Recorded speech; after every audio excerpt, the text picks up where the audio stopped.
So hello student, welcome to our YouTube channel daily dose of physics. So student, class 10 physics के लिए फिर से हम numerical series को कंटिन्यू करते हुए आपके लिए फिर से एक complicated series parallel circuit based question लेके आया हूँ।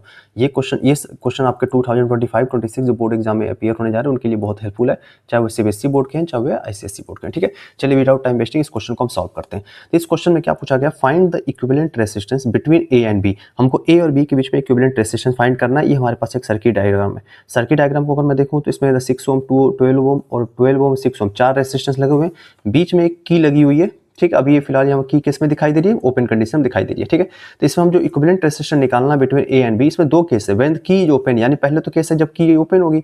सेकंड केस है व्हेन की इज क्लोज, तब इक्विवेलेंट रेजिस्टेंस फाइंड करिए। यानी ये कि 3 मार्क्स का क्वेश्चन आ सकता है। ये दोनों केस में हमको इक्विवेलेंट रेजिस्टेंस पूछ रहा है आपसे। ठीक है, तो पहले हम पहला वाला क्वेश्चन को सॉल्व करते हुए देखते हैं इसको कैसे सॉल्व होता है। फर्स्ट वाला पार्ट इसका, जब की को ओपन होगा तो आप खुद सोचिए, जब यहाँ से सपोज करिए ए और बी के बीच में इक्विवेलेंट रेजिस्टेंस निकालना है। मान लीजिए यहाँ से करंट आई गया, अब कुछ करंट सपोज करिए I1 करंट इधर चला गया, I2 करंट इधर चला गया। अब ये I1 करंट, अब पहले केस में क्या बोला है, की तो ओपन है। और जब पहले केस में हमारी की ओपन है तो यानी बीच वाले आर में तो कोई करंट ही नहीं जाएगा, यानी इस वाले आर में कोई करंट नहीं जाएगा। जब इसमें कोई करंट नहीं जाएगा तो इसका मतलब ये जो करंट जा रहा होगा 6 ओम में वही करंट जाएगा, वही करंट आपको 12 ओम में चला जाएगा।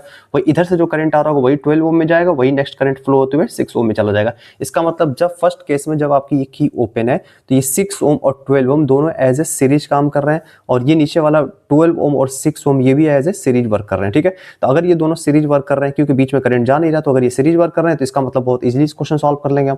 तो 6 और 12 अगर दो रेजिस्टेंस सीरीज में कनेक्ट है तो इनका इक्विवेलेंट क्या बन जाएगा, 6 + 12 18 आ जाएगा। क्योंकि हमको पता है कि सीरीज के लिए क्या होता है, सीरीज के लिए आर इक्विवेलेंट कैसे निकालते हैं, R1 + R2। और पैरेलल के लिए हम क्या करते हैं, आर इक्विवेलेंट कैसे निकालते हैं, अगर दो रेजिस्टेंस ही पैरेलल में होगा तो उसका डायरेक्ट फॉर्मूला हम R1 × R2 अपान में R1 + R2 निकाल देते हैं। ठीक है, तो पहला क्वेश्चन में की ओपन है तो ये दोनों पैरेलल हो गए तो नई सर्किट हमारी कुछ कैसे बन जाएगी, इस तरीके से बन जाएगी। यानी 6 + 12 क्या बन जाएगा हमारा, 18 ओम बन जाएगा। ठीक है, और यहाँ भी ये 12 6 क्या बन जाएगा, 18 ओम। ये भी हमारा बन गया 18 ओम। ठीक है, और ये हमारा आ गया टर्मिनल बी और ये हमारा टर्मिनल था ए। अब देखिए ये दोनों किस में दिख रहे हैं हमको, साफ साफ दिख रहे हैं पैरेलल। कैसे पता पैरेलल, क्योंकि देखिए दोनों का इनपुट एक एंड पर कनेक्ट है, दोनों का इनपुट दोनों का आउटपुट भी देखिए एक ही एंड पर कनेक्ट है, मतलब ये पैरेलल में है। और आपको एक छोटा सा ट्रिक बता रहा हूं कि अगर कभी भी दो इक्वल रेजिस्टेंस पैरेलल में कनेक्ट हो, ये सिर्फ दो रेजिस्टेंस में लगेगा, अगर कभी भी दो इक्वल रेजिस्टेंस पैरेलल हो, अगर दोनों की रेजिस्टेंस की वैल्यू अगर इक्वल है तो इसका मतलब डायरेक्ट इसका आर इक्विवेलेंट आ जाएगा, इनका हम हाफ कर देंगे। 18 है तो इनका 18 का हाफ क्या आ जाएगा, 9 ओम आ जाएगा। तो ये हमारा डायरेक्ट इक्विवेलेंट हमारा आ गया 9 ओम। यानी कि जब हमने क्यू को ओपन रखा तो equivalent resistance between A and B कितना आ गया हमारा, 9 ओम। अब चाहो तो इस फॉर्मूले पर भी पुट करके आप इक्विवेलेंट इसका निकाल सकते हैं। ठीक है, चलिए हम सेकंड पार्ट में सेकंड क्वेश्चन इसका देखते हैं। ठीक है, सेकंड क्वेश्चन में क्या बोल रहा है कि व्हेन की इज क्लोज, यानी जब इस की को हम सेकंड पार्ट में क्या करेंगे, इस की को हम क्लोज कर देंगे। यानी इस बार हमने क्या किया, इस की को हमने क्लोज कर दिया। यानी जब अब की जो क्लोज कर देंगे तो यानी कि अब यहां से अगर करंट जा रहा है, सपोज करिए आई करंट यहां से आया, अब I1 करंट इधर जा रहा है तो करंट इधर से भी जा सकता है। ये भी उसके पास बात हो गई। इसका मतलब अब की को क्लोज करने से क्या हो गया हमारा कि ये देखिए ये 6 ओम और ये 12 दोनों का इनपुट देखिए एक एंड पर कनेक्ट है, और ये वाले जब वायर को हमने क्लोज कर दिया, इसकी की को जब क्लोज कर दिया तो ये एक वायर की तरह काम कर रहा है। यानी इस 12 ओम का और इस 6 ओम का भी एक क्या हो गया, आउटपुट एक ही एंड पर कनेक्ट है। यानी 6 ओम 12 ओम का इनपुट एक एंड पर कनेक्ट है, 6 ओम और 12 ओम का आउटपुट भी एक एंड पर कनेक्ट है, मतलब ये दोनों ऐसे पैरेलल बिहेव करेंगे। वैसे सिमिलरली ये 12 ओम और ये 6 ओम भी कैसा बिहेव करेंगे, एज ए पैरेलल बिहेव करेंगे। ठीक है, अगर ये दोनों पैरेलल हो गए तो फिर से इनको हम सॉल्व करते हैं।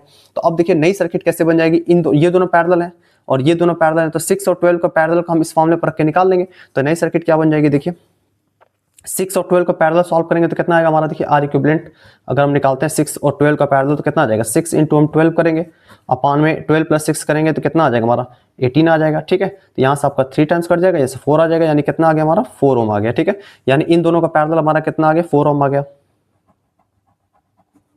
तो यहाँ पर हम लिख लेंगे 4 ओम। सिमिलरली इन 12 और 6 का पैरेलल जब सॉल्व किया गया तो ये भी कितना आएगा, ये भी 12 और 6 है तो इसका भी सिमिलरली सॉल्व करोगे तो इसका भी कितना आएगा, 4 ओम आएगा। तो अगेन ये कितना आ गया हमारा, ये भी 4 ओम आ गया हमारा।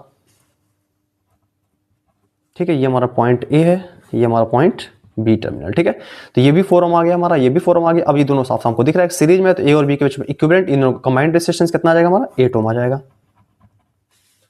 ठीक है, इन दोनों 4 ओम दोनों सीरीज में, तो इन दोनों कंबाइंड इक्विवेलेंट हमारा रेजिस्टेंस कितना आ गया, 8 ओम आ गया। ए और बी के बीच में हमारा कंबाइंड आ गया 8 ओम। ठीक है, तो ये हमारा फाइनल आंसर कितना आ गया सेकंड वाले पार्ट का, 8 ओम आ गया, और फर्स्ट वाले पार्ट का हमारा फाइनल आंसर कितना था, 9 ओम था।